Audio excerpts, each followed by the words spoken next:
Tai sveiki visi. Kai po sveikinimo žodžio padarė pertrauką, tai mes sėdim savo šnekam ir sakom, tai darysim tokią labai kauzį diskusiją, žodžiu, 50 žmonių, mikrofonų nebereikės, bet here you are, all here. Mini stresas. Jevgenijus labai gražiai prieš tai savo kalboj pasakė, kad vienas dalykas yra, kad reikia visų tų technologinių žinių, kai tu darai pokytį į tech specialybę. Bet kitas yra soft skillsai. Ir mūsų būsenos, ir tai kaip mes jaučiamės, ar ne, visos tos emocijos. Ir mes šią diskusiją būtent apie tai ir kalbėsim. Šiaip žmogus komforto zonai būna gyvenime labai retai. Paprastai mes arba iš jos einam, arba į ją bandom grįžinėti. Ir pokyčiai, kaip taisyklė, nėra komfortas. Net jeigu jie yra patogus, nepatogus gal ne visai teisingai, bet net jeigu jie yra laukti, jie vis tiek ateina su tam tikrų krūvių ir svorių ir stresų ir nežinomybė ir dar kažko. Tai Justina. Aš žinau, kad pas tave karjeroje pokyčių buvo labai daug. Tu atformė kiek? 20 metų? 16? Sveiki visi, šią vasarą bus 16. Aš visiems juokauju, ypač naujokam, kad sveiki, darau tą ir tą, esu dinozauras, pas mus šiandien nėra daug tokių, nykstanti rūšis. Tai aš žinau, kad tu ir praėjusiais metais šį pakeitei savo poziciją, ar ne, bet tas didžiausias pokytis buvo prieš tai, kai Atforme atsirado produktų valdymo skyrius. Ar galėtum truputį papasakoti apie tą savo istoriją? Taip, tai iš tikrųjų, kaip ir sakei, pokyčių karjeroje buvo daug ir įvairių, bet toks turbūt ženkliausias ir mane labiausiai paauginęs buvo, kai tapau vadovė. Tai reiškia, people manager. Prieš tai visą laiką dirbau produktinėse pozicijose, buvau produkto vadovė, produkto direktorė ir bent jau mūsų įmonėje šitose pozicijose tu neturi people managemento atsakomybių. Tai tuo metu, man žmonės visada faini buvo, žinai, kaip kolegos, pakalbėti, bet iš tikrųjų, labiausiai tiesiog tiek, kiek reikėdavo, kad jie padarytų kažkokius darbus ar užduotis, kurių man reikėdavo. Ir aš ten per daug iš tikrųjų niekada, nežinau kaip vardinti, nebuvau labai minkšta, apgalvodavau labai gerai, kaip čia su tai žmonėm gražiai reiktų bendrauti ir taip toliau ir panašiai. Nebuvau diplomatiška, tokia gan kategoriška, kartais ir griežta, ir puši ir visa kita. Ir va toks žmogus, tokia Justina tampa žmonių vadovė, ar ne, people manager. Tai tuo metu su tuo pokyčiu iš tikrųjų iš karto tiesioginių žmonių, ar ne, direct reports gavau 25. Kas susidūręs yra su vadovavimo pozicijom, turbūt gali suprasti, kad tiesiog 25 žmonės yra gerokai per daug, negu kad tu normaliai gali dirbti kokybiškai ir taip toliau. Vien jau tuos one-on-one'us, rekomendacija paprastai turėti bent jau kas 2 savaitės, ar ne, tai jeigu aš tą būčiau darius su 25 žmonėm, tai aš praktiškai nieko kito būčiau ir neveikus. Tai ir žmonės kentėjo ir man reikėjo asmeniškai labai daug ir greitai išmokti tiek empatijos labai smarkiai, tiek, kaip su visais procesais sutvarkyti, nes iš tikrųjų ta funkcija buvo suformuota nauja. Tai reikėjo peržiūrėti nuo atsakomybio aprašų, nuo kompetencijų, nuo to, kaip mes dirbam, labai daug procesų sukurti, pačiai nesudegti, turint tiek tiesioginių pavaldinių. Tai iš tikrųjų patirtis buvo neeilinė, kai tas pokytis ir aš žiūrėjau į tą pasiūlymą tapti vadovę ir funkcijai vadovauti kaip didžiulę galimybę savo karjerai, daug ko išmokti, tai aš tikrai dabar vertinant visiškai neįsivaizdavau, ką tai reiškia ir ką tai reikš, tai su tam tikrais rožiniais sakiniais buvau. Ir iš tikrųjų po pusės metų supratau, kad aš esu jau labai arti burnauto. Ir žinot, ta prasme, aš be abejo tada jau kaip supratau, kad man šakės ir dega viena vieta, tai aš aišku parašiau savo vadovom ir jie buvo labai supratingi, tai sako, tai tu samdyk savo komandą, pasidalink žmonėm ar ne, ten team manager ir visa kita. Ir aš supratau, kad tai buvo man problema savo pačiai pripažinti, kad man reikia pagalbos ir kad aš negaliu čia viena susitvarkyti labiau negu organizacijai rasti tų sprendimų. Niekam tai nebuvo problema, man tiesiog reikėjo pasakyti. Tai iš tikrųjų daug tų tokių išmoktų pamokų ir jo. Tai empatija paaugo gerokai, pasakyti savo, kad reikia pagalbos ir nebūtinai tu viską gali padaryti. Ir iš tikrųjų gal pabaigiant tą savo istoriją, kelias nebuvo toks rožiam klotas ir aš galvoju, ar jeigu aš žinau tai, ką žinau dabar, ar aš vis tiek būčiau sutikus žimti tas pareigas. Ir tikrai nuoširdžiai taip. Net ir žinodama tą, aš imčiausi ir daryčiau tą, nes man atrodo, ką aš per tai gavau ir gerokai nusveria tos sunkumus, su kuriais aš susidūriau tam keliui. Ačiū, Justina. Sekantis pašnekovas pas mus yra Rita. Rita. Pas Ritą gyvenime pokyčių, keliem gyvenimą, man rodos, užtektų. Rita šiaip prieš 20 metų, ar ne, iš Kanados atsikraustė į Lietuvą. Net negaliu įsivaizduoti to skirtumo 20 metų atgal Kanada ir tada 20 metų atgal Lietuva. Bet po to, along the way, Rita dirbo didžiulėse kompanijose, vadovaujamose pozicijose ir staiga nusprendė daryti pokytį. Rita, papasakok mums. Tai gal pirmą prieš pasakojant, kiek aš matau pro šitas šviesas visus, aš noriu pasveikinti su numeris 1 užimta vieta pasaulyje būnant laimingiausi žmonės. Tai valio ir pasiplojam savo. Aš manau, visi geriausi dalykai ir prasideda nuo laimės ir būti laimingiem. Ir mes kodėl darom pokyčius, nes mes nesame medžiai. Mes neaugam vienoj vietoj, mes galime pasitraukti ir kažkur kitur ieškoti daugiau saulės, daugiau meilės, daugiau pasitenkinimų karjeroje ir panašiai. Tai aš gal ir iš tos pusės apibūdinčiau mano tą kodėl. Kodėl persikėliau į Lietuvą. Nes man giliai širdį aš supratau, kad esu lietuvė, man buvo labai svarbu. Kodėl tuo momentu? Nes aš tuo momentu dirbau Amerikoje, įvyko 9-11 ir tam tikri dalykai atsitiko mano karjeroje, kur aš turėjau 30 dienų išvažiuoti iš Amerikos. Ir galvojau arba grįžti į Kanadą. Ten yra žinomumas, tėvai, draugai, namai, arba kažkur įdomiau, gal pats laikas į Lietuvą. Tai Lietuvoje prieš daugiau nei 20 metų čia buvo kur kas netoks laimingas pasaulis. Įdomiau buvo.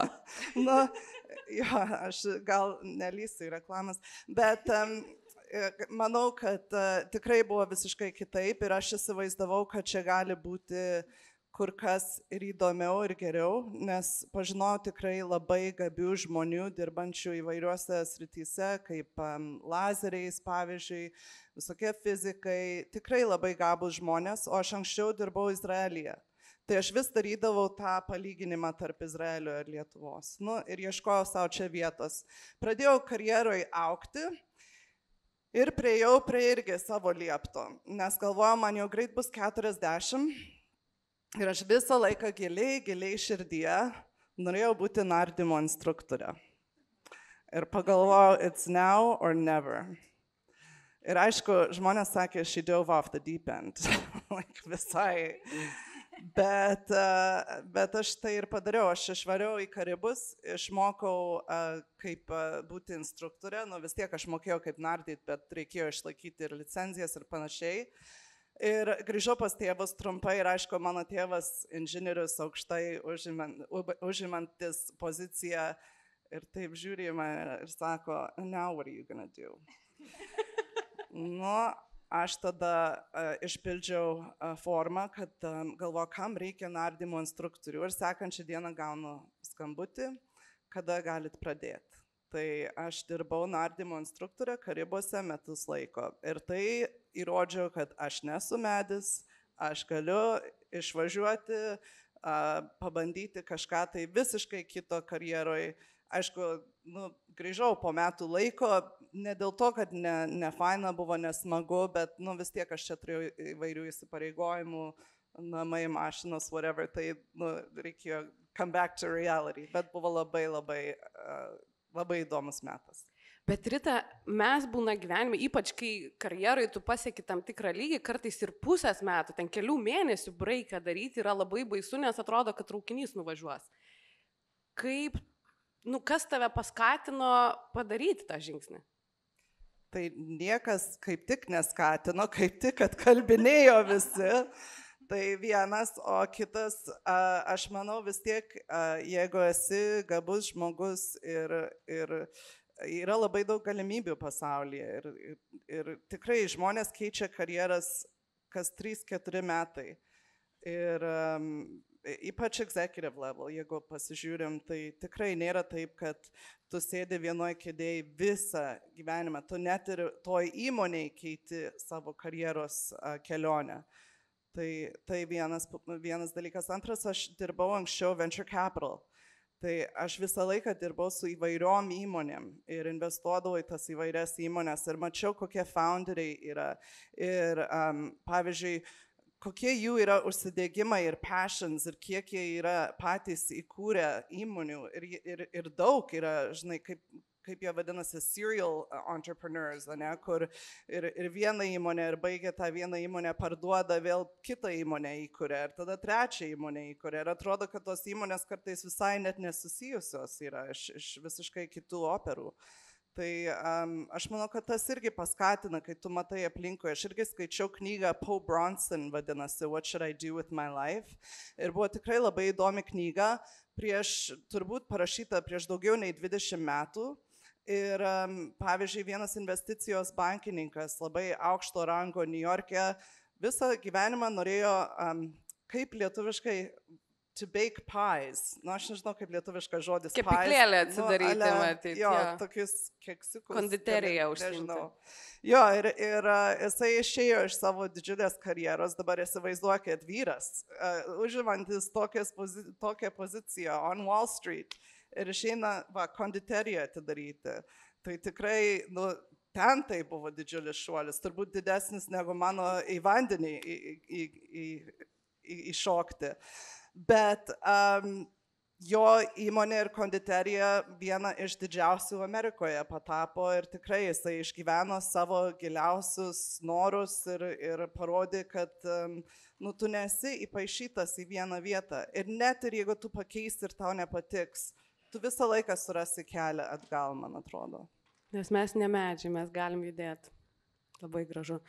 Aliona, apie tavo pokyčius daug kas mes esam Lietuvoje girdėję ir apie tavo tą kelionę į IT sritį, ar ne? Ir tokia, ta prasme, tu esi, kečiausias žmogus inžinerijoje, Vintede ir neturi jokios programavimo to starto tokio, ar ne? Tai jau tas yra labai kietai, bet aš žinau, kad praeitais metais buvo pokytis, kurio tu nepriėmei.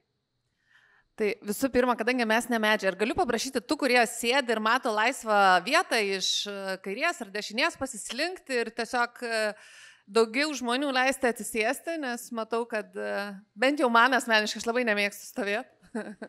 Ačiū labai.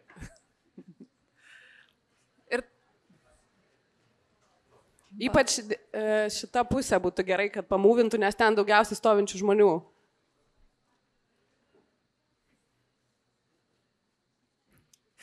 Geriau jaučiuosi dabar, ramiau. Ačiū.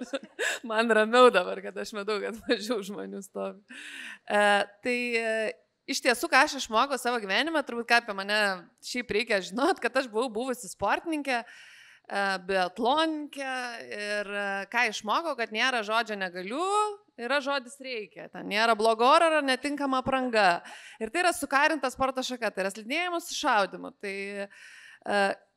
Ir man turbūt nuo vaikystės yra diegta, kad tik pirmyn, niekada atgal. Ir bet koks pokytis, aš galiu jį padaryti, čia, kaip sakau, muši galvą į sieną ir pramuši. Ir turbūt labai ilgą savo gyvenimo laikotarpį aš ir vadovavausi tą nuostatą, kad, ir aš buvau tą pokytis, imkit, galit, darykit, būtinai. Ir dabar turbūt jau ten po 10 metų buvimo IT ir turbūt tas lemia šiek tiek ir amžių, kad mūsų kolegos tampa vyresni, aukščiau užėmė pozicijose. Aš vis daugiau matau ir tarp savo kolegų pokyčių žemyn, kurie pasitraukia iš vadovaujančių pozicijų, grįžta į specialistus, kurie nepriema tam tikrų pasiūlymų eiti kažkur aukščiau. Ir aš atsimenu, kad kai nutiko tie pirmieji tokie atvejai ir žmonės ateina kartais, nes jie yra tavo draugai, kartais kolegos, kurie pasitikė tavo nuomonę, ateina pasitarti. Ir sako, ateina vienas žmogus, sako, Aliona, aš čia dabar direktorius, aš eisiu, būsiu programuotoju. Ir aš taip, ką? Ir man buvo iš pradžių labai sunku priimti, kad, na taip, pirmyn yra aukštyn, tai aišku tie pokyčiai. Kaip gali būti pokyčiai, kaip gali atsisakyti arba eiti atgal. Ir, na, man pačiai su tuo reikėjo pabūti ir turėti ir tokių pokalbių, kadangi aš esu vis vien vadovė, kažkaip gavosi, kad gaunasi vis daugiau, kad žmonės sako, žinai, bet manęs, aš pabandžiau būti vadovu, bet manęs neveža. Mane veža daug labiau būti programuotoju. Tiesiog. Aš nebelaimingas, nes aš ten nebepraleidžiu kažkiek laiko prie kodo. Kažkas sako, žinai, aš visada galvojau, kad aš norėjau būti architektu, bet gal aš nenoriu būti architektu. Ir man tie visi pokalbiai, aš galvoju, kaip įdomu. Ir tada aš pati atsidūriau labai panašioje situacijoje, kur žmonės iš išorės atsilaisvina vieną poziciją ir sako, žiūrėk, keli žmonės įvardino, kad tave ten mato, pabandyk. Aš pagalvodavau, man pasišiauždavo plaukai, galvoju, Dieve, jau kas, aš toj pozicijoje, visai atrodo ne. Na, bet yra tas, žinot, tik pirmin, žmonės, kuriais aš pasitikiu, siūlo, reik varyt, reik eit.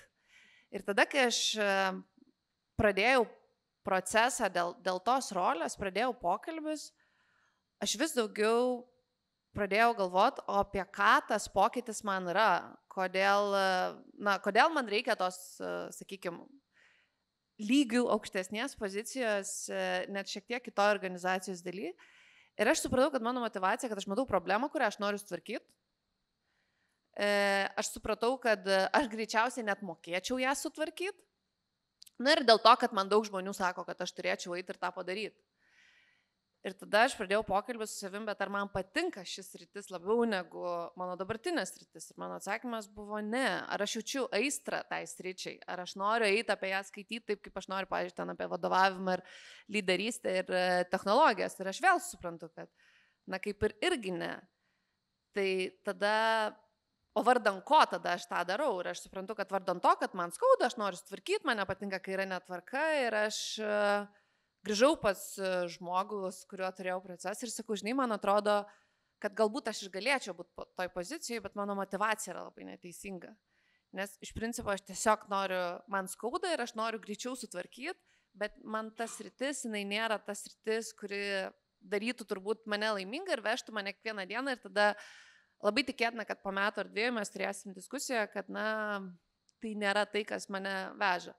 Ir turbūt su kiekviena diena, ką aš vis daugiau dabar pradedu galvoti, kad, na, visgi labai svarbu ir aš, ta prasme, vis daugiau žmonių matau, kurie susimažina algą, atrodo, susimažina galios įtakos sferą ir jie laimingi kaip vaikai. Supranti, jie ateina į darbą ir jie sako, kaip gerai, aš toks laimingas. Ir aš galvoju, na taip. Ir ką aš pradėjau suprasti, kad labai svarbu yra, kokius žmonės mes aplink save turim ir ant ko mes tą pokytį darom. Nes yra pas mus visuomeniai tas spaudimas, kad reikia eiti, daryti, kurti startupą, investuoti, kilti karjeros laiptais, būtinai ten tam tikram amžiui tapti vadovu, eiti į IT ir technologijas, kodėl, nes ten gerai uždirba. Ir tokių, na, iš tikrųjų, stereotipais labiau vedamų įsitikinimų negu tai, o kas mane veža, bet kodėl aš negaliu išeiti iš tos pozicijos ir tau visi sako, kas tau negerai, kad tu čia atsisakai tokių pozicijų. O kitas, turbūt irgi, Povilas mane atkalbėjo, aš čia coachingą pasibaigiau, ateinu, sakau, Povilai, metu darbą, būsiu coacherė. Pavilas sako, dar pabūk, dar pagalvok. Tai aš vis dar ne coacherė. Tai ir džiaugiuosi, kad iš inercijos gal taip greitai netapau, bet gal vieną dieną. Žodžiu, kai kurių pokyčių nereikia daryti, gerai, kad yra kas atkalba, ne? Kitas dalykas, aš vieno žmogaus vos neįkalbėjau nedaryti pokyčio, kurį padaręs jis buvo labai laimingas, vien dėl to, kad mano akim tai atrodė neteisinga, kvaila. Aš negalėjau to suprasti per savo įsitikinimą ir aš dabar kiekvieną dieną, kai aš susitinku tą žmogų, sakau, ačiū Dievui, kad tu manęs nepaklausai ir kad aš tavęs net kalbėjau. Jo, tada, kad patarti, matyti reikia labai atsargiai, o žmogui, kuris ruošiasi tam pokyčiu arba sprendžia, labai su savim susiprasti, ar aš tą darau dėl savęs, ar aš tą darau, nes aplinkoje atrodo, kad visada reikia judėti priekį. Šiaip lietuviai yra tie žmonės, kur labai mėgsta patarinėti, žinai, skirtis, parduoti butą, emigruoti, keisti darbą, tai yra tokie mūsų. Taip, taip. Aliona, vis tiek dar noriu šiek tiek apie tą tavo IT karjerą paklausti. Nu, tai tu jau pakankamai ilgą laiką IT-esi. Tai ar jau jautiesi patogiai ir gerai? Aš kalbėjau neseniai su 60-mečiu architektu, kuris vienas yra kiečiausių architektų, jis ten gyveno Amerikoje, jis dirbo Silicon Valley, Australijoje, Prancūzijoje. Sakau, Peter, ką man daryti? Sakau, aš virš 10 metų, man visi sako, tu kieta, aš gaunu pozicijas, gaunu promotionus. Kiekvieną kartą aš gaunu iššūkis, kurie aš nesu susidūrus ir aš jaučiuosi tokiu imposteriu. Atrodo, visi juodai čia sėdė apsirengus, aš viena baltai ir apsimetu, kad aš prie Hebros. Ir sakau, ir man visą laiką galvojate, you're not technical enough. Sako, Aliona, tu ką tik vardinai mano didžiausią baimę, kad sako, man šiam metu, aš visą gyvenimą esu architektas ir aš esu not technical enough, nes technologijos iš tikrųjų vystosi tokiu greičiu ir jos, tiek daug visko vyksta, kad jeigu tu 5 metus neprogramuoji, ir net jeigu 5 metus programuoji, yra tiek technologijų, kad bet kuris mano programuotojas turi tą baimę imposterio, kad he is not technical enough. Nes visada bus kažkas, ko tu nežinai, ar ne? Taip, ir apskritai, nes tai yra tokia platis rytis, kad neįmanoma viską žinoti. Aš noriu tik greitai įsiterpti šitoj vietoj, nes gavau knygą iš Amazon, kurią buvau užsakęs šį rytą ir atidariau pirmą lapą, man žiauriai patiko. Jūs žinot, Jean-Michel Basquiat, jisai yra menininkas, buvęs žuvęs, bet I was really lousy artist as a kid. I'd never win painting contests. I remember losing to a guy who did a perfect Spider-Man. Čia yra vienas iš aukščiausių pardavinėtų, daugiausiai uždirbančių menininkų pasaulyje. Dabar jisai pardavė, vienas jo menas parsidavė prieš porą metų už 110 milijonų. Tai va tau imposter syndrome, tiesiog. Jo, ir turbūt tiesiog turi susitaikyti, it never goes away, tik turbūt forma pasikeičia ir tu greičiau tą balsą. Žodžiu, jo, susitart su savim. Povilai. Povilas, žinokit, yra, bene kiečiausias coachas Lietuvoje. Ne beveik, nereikia. Sako, negalima, aš Palaukit, kol Aliona ateis. Aš bijau, kad po to reklamos ten tie, kur žiūri, žodžiu, su tuo, žinai, visiškai labai atsargiai reikia, po to gali tekti įrodinėti, bet tikrai labai labai kietas coachas. Ir coachingas praktiškai visada yra apie pokytį. Net nepraktiškai, matyt, visada, ar ne, žmogus eina į coachingą tam, kad vyktų pokytis. Realus, mąstymo, kažkoks, bet it's always about a change. Ką tu, Povilai, patari žmonėm, kai jie eina per tą pokytį arba prieš einantį pokytį? Ačiū, nerepetavom šito klausimu. Tai irgi apie pokytį. Aš gal tokiu susitikrinimui, čia jūs paskirstė, dar ne visi susėdot. Tu irgi nori salę pastumti? Ne, aš kitokiu. Jeigu mes kalbam apie ir karjerą čia, keičiantiems suaugusiems ir taip toliau, kiek iš jūsų, tarkim, jeigu mes suskirstytume į 2 grupelės, kiek iš jūsų yra tų, kurie galvojat apie karjerą, tai yra viena dalis, kad aukt ten, kur esu, o kita dalis karjera, kad keisti tą, ką dabar turiu ir eiti kažkur kitur. Tai pakelkit ranką, kad būtų aiškiau matyti, kiek jūsų tų, kurie galvojat karjerą aukt ten, kur esu. To abidvi, ne? Ok. tai visi kiti Keičia. pasiruošę pokyčiui. Ir matot, ir vienas, ir kitas yra turbūt apie pokytį, nes ar ten up ar down, mes čia tik tai vardinam, kad čia aukštyn, žemyn. Man atrodo, kad tas pokytis, jisai iš principo yra pastoviai vykstantis ir pas mane ar pas kolegas niekas neteina į coachingą dėl coachingo pačio. Visi ateina dėl to būsimo rezultato ir atitikmuo yra tai, kad mes galbūt visą laiką galim pamatyti kito žmogaus arba organizacijos rezultatus. Jie yra matomi. Vieni afišuoja, kiti neafišuoja, juos reikia pasiieškoti, bet jie yra matomi. Kaip ir daug kur gali būti matomi veiksmai, kad tie rezultatai ateitų. Nes loginė seka labai paprasta yra. Yra rezultatai, jie neatsiranda iš niekur. Nebent nežinau, kažkas tikit, kad rezultatas, iš kur? Iš niekur, žinok. Čia mano pažįstamų rate yra, žinok, nieko nepadariau, sugedo kompas. Aš tikrai nieko nepadariau. Buvę tokių turbūt, ne? Tai kažkas būna padaryta, kad kažkas atsitiktų. Tai tie du rezultatai ir veiksmai yra visą laiką matomi, arba bent jau galimi pamatyti, ypač, kalbant apie veiksmus. Bet yra dalykai, kurie yra nematomi. Ir nematomi yra tai, ką žmogus viduj išgyvena. Ar jisai burnoutą patyrė, ar jisai kažkokį tai nušvitimą patyrė, ar jisai nusprendė mest viską, keisti viską. Jis viduj kažkokį tai išgyvenimą patiria. Ir tas išgyvenimas yra susijęs apskritai su jo mąstymu, su jo vertybiniu pagrindu. Vakar turėjau irgi tokią diskusiją apie jau visi tokie barzdoti, žilavoti, plikavoti.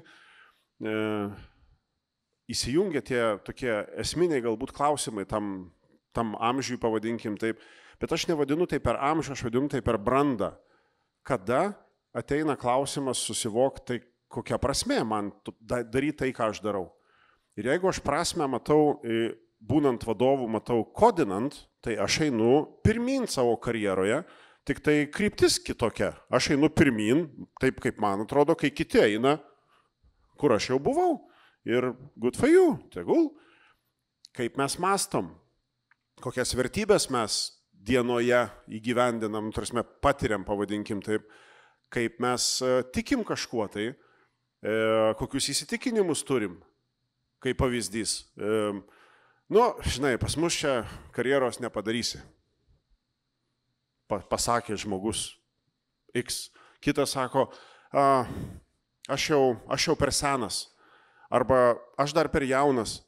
Ir tai yra tais įsitikinimais vedamas visas mechanizmas ir jeigu pasidairo žmogus aplinkui, jisai mato, kad jo aplinkoje labai daug tokių pačių. Ar tai baltų, ar juodų, žinai, ar kas tai bebūtų, bet jis pagal tai randa savo patvirtinimus kažkokius tai. Nors pamiršta realiai, kad jis visą laiką yra pokytyje. Realiai visą laiką yra pokytyje. Jūs grįšit namo kažkiek pasikeitę. Iš principo. Ne tai, kad būsi ten 3 valandom, 5 valandom pasenę.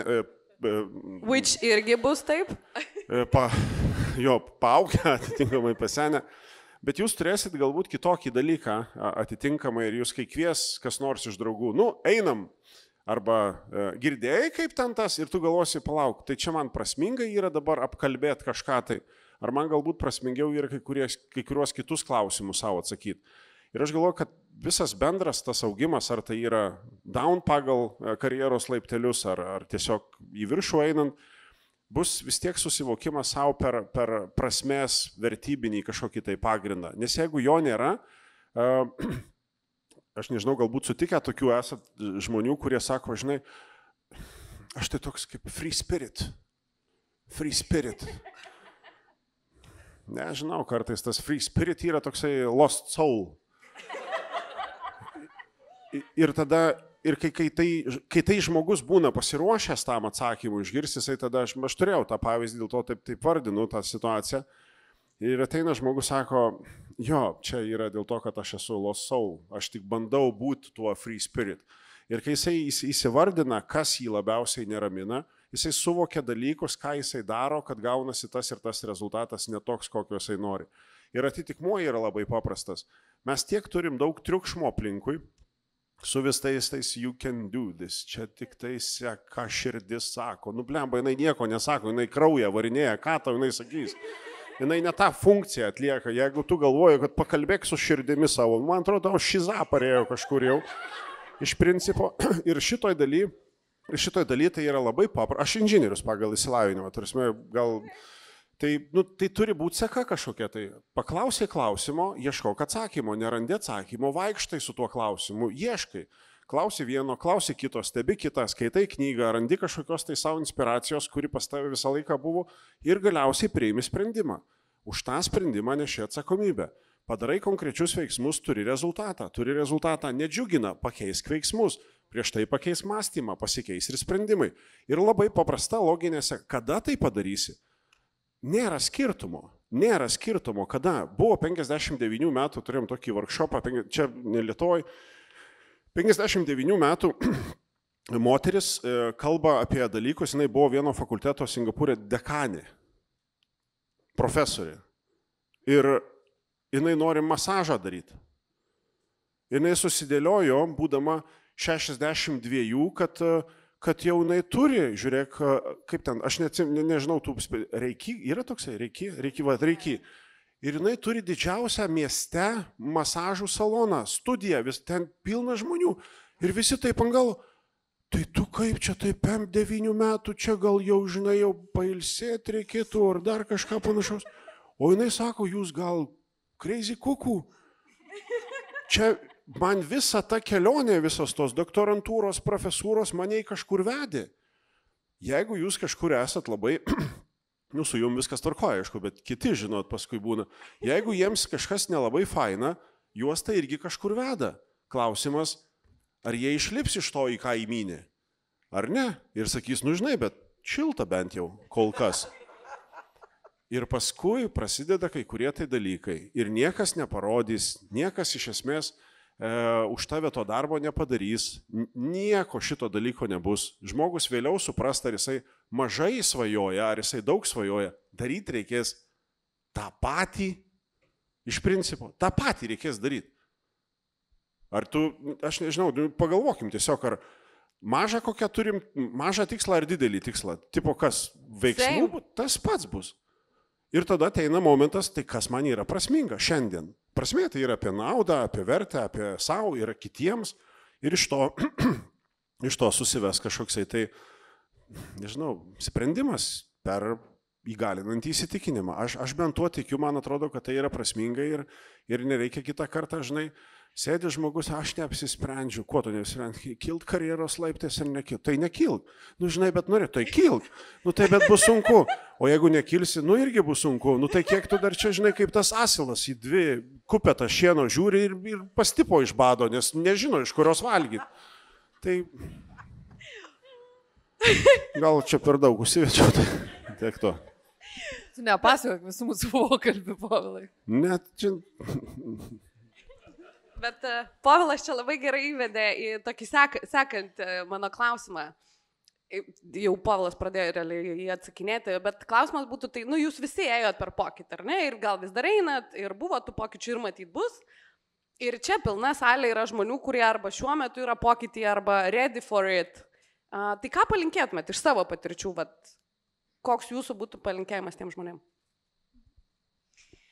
Tai iš mano ir tos patirties asmeninės, apie kurią dalinausi, tai sakyčiau, jeigu pokytis didelis, na ir pati savo patarčiau retrospektyviai pabandyti įsivertinti, tai ką jis reikš iš tikrųjų, ar ne? Nes mano ta istorija vedė galbūt ne į visai gerą psichologinę būseną.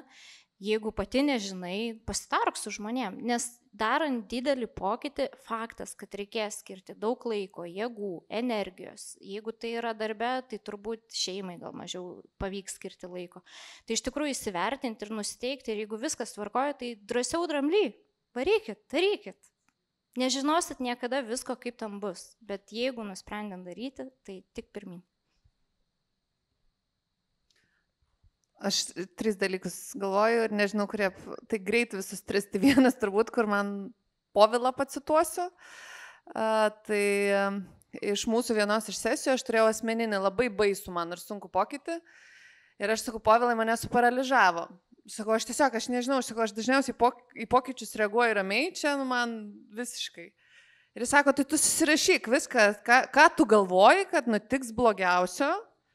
Ir yra taisyklė, kad nenutiks daugiau negu 5% maks iš to, kad tu susirašysi. Ir iš tikrųjų nutinka turbūt 3% ar mažiau iš to, kad tu susirašai, bet bent jau kai tu susirašai, leidi savo toj baimai pabūti ir susirašyti ant popieriaus, ko tu bijai, tu tada bent jau supranti, o ką tu gali daryti. Ir kaip tu kiekvieną iš tų rizikų gali valdyti, ar nieko nedaryti, ar priimti. Bet dažnai mes labai nuo baimės bėgam, ar mes jas stumiam šalin, einam ten kažką paveikti. Išgert, pakaituot, nežinau, aš čia apie save, bet turbūt kiekvienas turim savo, kaip pabėgti nuo tos baimės, bet turbūt kartais su jie tiesiog pabūti ir suprasti, ko aš bijau. Kitas dalykas buvo, paklausė vieną iš tokių gan garsių verslininkų, sako, klausyk, kai tu turi 2 vienodai gerus sprendimus, kaip tu priimi sprendimai, sako, taip, va tai va. Ir jie sako, ta prasme, sako, tu gyvenimas IB testo nepasileisi, niekada nežinosi, kaip bus. Tai turbūt tiesiog tą priimti, kad kartais tiesiog nepasirinkimo kaina yra didesnė negu pasirinkti blogai. Ir turbūt trečias yra neklausyti aplinkinių. Nu, gal, žinai, širdis gal tau ir nepasakys, bet tada nežinau, kaip ten inžinieriškai kas turėtų, bet pagalvoti apie ką man tai ir iš tikrųjų, kur yra mano ten vertybės, įsitikinimai, ko aš noriu, kur mane tai veda, nes ir nepatarinėti, nes visgi labai didelė atsakomybė yra tiek prisimti kitų sprendimus, nes tada labai lengva kaltinti, tiek kažkam patart. Aš pacituosiu mano vieną iš geriausių draugių, Beata Nicholson, kur man pastoviai sako, you'll never be as young as you are right now. Tai čia dalinai, ką Povilas sakė irgi, kad grįši namo pasikeitęs, taip, mes tikrai būsime senesni už 4 valandų dėja. Ir tai irgi lemia, kad laikas yra dabar, laikas yra čia ir dabar. O kitas dalykas, kad nebijoti atsakymo ne, nes tas atsakymas ne veda arčiau prie atsakymo taip. Ir mes turime labai daug pavyzdžių, apie kuriuos galime ir skaityti, ir matyti per filmus ir panašiai. Ir kad you must know failure in order to succeed. Tai mano būtų tokie 3. Aš prisimenu vieną tokią labai panašus scenarijus, vat konferencija vyksta ir čia tokie užsimotyvavo, čia viskas, čia fain ir buvo pietų pertrauka ir grįžtam po pietų pertraukos ir aš kitas pranešėjas. Ir konferencijoje sako, tai kas čia kaip, kur įvyko ir, aš ne tai, kad dabar čia jūs, bet ten žmogus sėdėjo tiesiog, neužkabinkim dabar nieko, gerai, sėdėjo žmogus. Ir sako, kas norit pasidalinti, vienas paima atsistojo, sako, aš ką tik paskambinau savo šefui, pasiunčiau jį ir išėjau iš darbo. Ir žinokit, auditorija tą žmogų vos ne ant rankų kilnoja, ploja. Jo, teisingai ir aš žinau, kas kitus dalykus būna ir jeigu tai atsitiktų, tai ką tu dabar darysi? Aš supratau, kad aš noriu, man širdis sako, būti fotografu, vestuvių. Ir ką tu fotografuosi? Vestuves. Kieno? Draugų. Kiek tavo draugų jau eina į vestuves? 2. Jie tave jau samdė. Ir taip, ne, taip, bet vis tiek draugai, tai vis tiek. Žodžiu, žmogus pasiuntė šefą, darbo neturi, užsakymų nėra, jau jisai varo pagal kaip širdis sakė. Draugai čia visi palaikantys, tie nepažįstami žmonės. Ir žiūriu, kol mes šnekam, žiūriu, jau tų draugų jau nėra, jau jie netokie entuziastingi, jau kiekvienas savo žiūri, ten kažką rašo, savo ten kažką dėlioja, jau nebepažįsta to žmogaus, o jisai čia pokytį savo gyvenime pasidaręs. Ir aš galvoju, žinot, nesvarbu, kas kaip bus, nes mes galim iš tik perspektyvos žiūrėti, o tai ką aš tada daryčiau, kaip kas, žinokit, kai atsitiks situacija, visi žinom, ką daryti. Ir kartais tai yra situacijos, kurias mes susikuriam sąmoningai, kartais tai yra situacijos, kurios atsitinka dėl to, kad susikuriam nesąmoningai. Tai mano, jeigu tai būtų tik patarimų, tiesiog daugiau laiko praleisiu savim, primtai pasikalbant, nenukeliant situacijas kaip problemas, tipo vėliau įsispręs. Neįsispręs. Savus klausimus vis tiek turėsim atsakyti patys, o būdų yra krūva. Klausyti, ką kiti kalba, skaityti, ką kiti parašė, diskutuoti, ar ten prie vyno, ar prie kas tai bebūtų. Aš kadangi nevartoju, tai aš turiu tuos klausimus greičiau atsakyti savo. Kažkada rūkiau, dabar nerūkau, vėl greičiau turiu tokį komfortą, susimažinau ir skau, reikia vis tiek atsakyti. Tai kai atsakysiu, eisiu, parūkysiu ir pagersiu tada. Bet dar ne visus atsakiau klausimus, tai dar nerūkau. Aš dar nuo savęs norėčiau pridėti, mes būna draugas koks nors mūsų, ar ne, pakeičia poziciją arba kompaniją ir po savaitės mes klausim, nu kaip tas pokytis įvyko. Tai nieks dar neįvyko. Pokytis yra procesas ir mes jį praeisim, nežinau, po pusės metų, gal po metų, tai lygiai tą patį ir apie save reikia suprasti ir duoti savo laiko. Pabūtame pokytį, praeiti pro tos procesus, pro tas emocijas, geras, blogas, ups and downs bus tikrai ir nevertinti to nei po savaitės, nei po 2, gal net po mėnesio nevertinti. Palaukti to laiko, duoti savo laiko ir tiesiog mėgautis procesu. Nes, kaip Rita sakė, mes ne medžiai. Polas norisi. Aš žinokit vieną tokį dabar juokingą situaciją. Ir kartais, kada būna tai, kad jau viską nusprendžiam, eisim, darysim, kartais net padarom tokį, dabar girdėjau vieną tokį įsivardinimą, Paulius pasakė, sako, toks bezdėjimas vandenį kartais būna. Bet niekas neįvyksta. Tai Aliona, žiūrėkit, atsisuko vandenį, bet negėrė. Atsisuko kitą toliau. Ir kartais būna, kad tos pokyčius mes pridarom, pridėliojam ir taip toliau. Čia. Ir kas prašė? Kas prašė? Vat mes už kitus žinom, ko tam reikia, ko tas. Savim rūpinkis, tau reikia, tau reikia. Tai žodžiu dabar taip tiesiog pamačiau, viskas akivaizdžiai, viskas vyksta, viskas kaip gyvenime. Viskas kaip gyvenime. Tai soriukas, bet tiesiog. Ačiū už vandenį. Tai gyvenimu reikia mėgautis. Pokyčiais irgi.